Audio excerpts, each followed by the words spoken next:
Mayor Bloomberg announced this policy. He used the convenient picture of little sugar cubes stacked up on a desk, which is I guess a common picture relating to sugar content.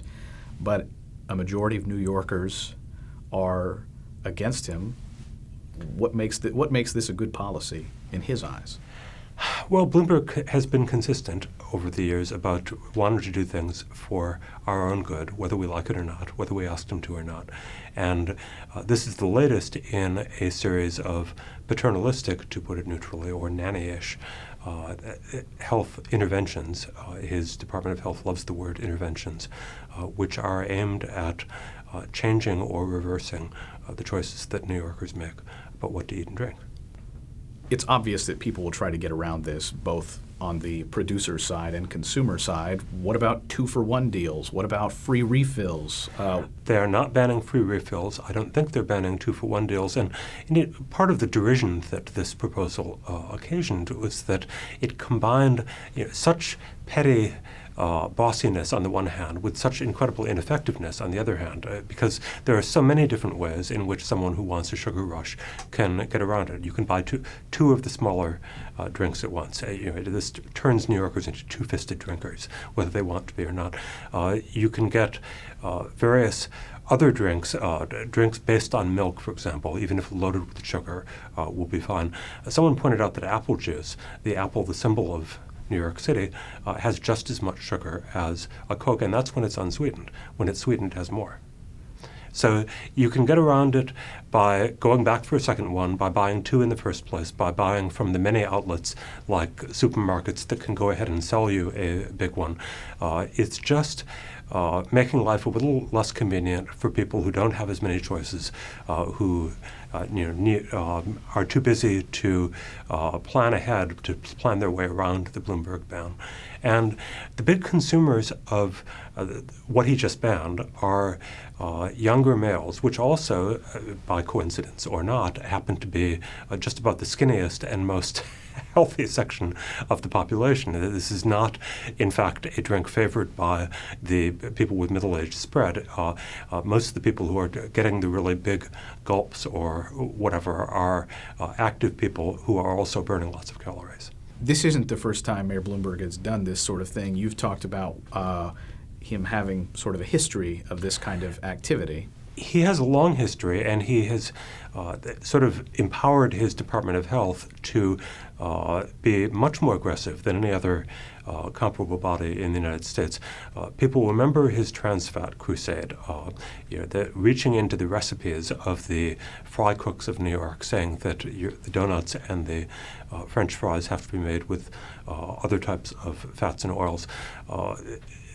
The city has been advertising with these garish, scary ads, and has been criticized continuously for how misleading many of the ads are. One of the ads showed an amputee and did not mention that he actually was photographed with his legs fully there, and then they photoshopped it off to make it more dramatic. The sorts of techniques that in a private advertiser would get them instantly called in by the FTC for misleading advertising. They'd have to put the fine print in, only a model, not an actual shot.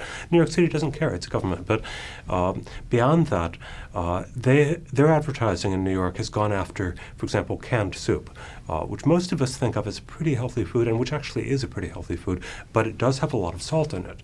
And the irony is that the paternalists who jump out with whatever the latest scientific thinking is often turn out to be wrong when that scientific thinking turns around. As many listeners realize, the thinking on salt is changing rapidly. There was a period when they were suspecting it of all sorts of terrible things.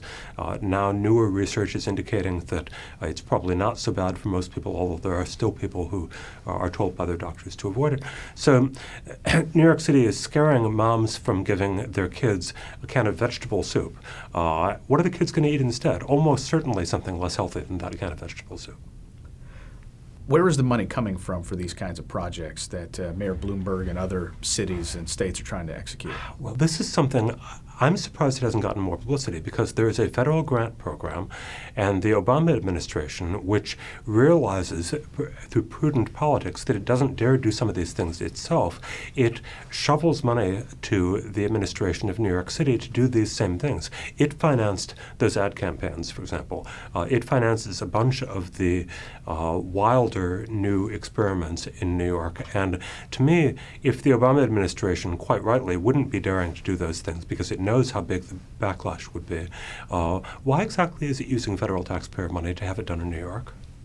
What are some other interventions? You've talked about interventions. The health department likes to use the word. We mentioned the bans on the containers and the bans on the ingredients and the advertisements. The one that really sends chills up my spine, the New York City Health Department announced that it was requiring medical labs to report high blood sugar levels of New Yorkers, reported to the city government. And you might think at first, oh, well, they want to collect statistics. They want to, see whether the city is healthier this year than last year. No, they said, oh, we're gathering the information because we want to do interventions. That word again, interventions. It's just so creepy. It's probably clear that eating too much sugar is bad for you, and I think that seems to be pretty clear over the long history of what we know about nutrition. But in many areas, what is consensus changes over decades. For example, trans fats was an innovation.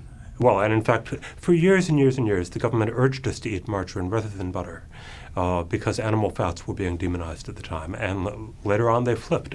They said, oh, trans fats are actually worse for you. Ignore all that previous advice. Well, it would be one thing if the food issues here were impossibly obscure and we couldn't figure out whether something was fattening without consulting experts. But the fact is there's a huge literature for people to consult. There are contending schools of thought between the paleos and the traditional calorie counters and so forth. And I trust the marketplace of ideas, not always to produce a perfectly informed public, but to get a lot of information out there which will add up overall to a better information source than whatever fad the government has latched onto most recently.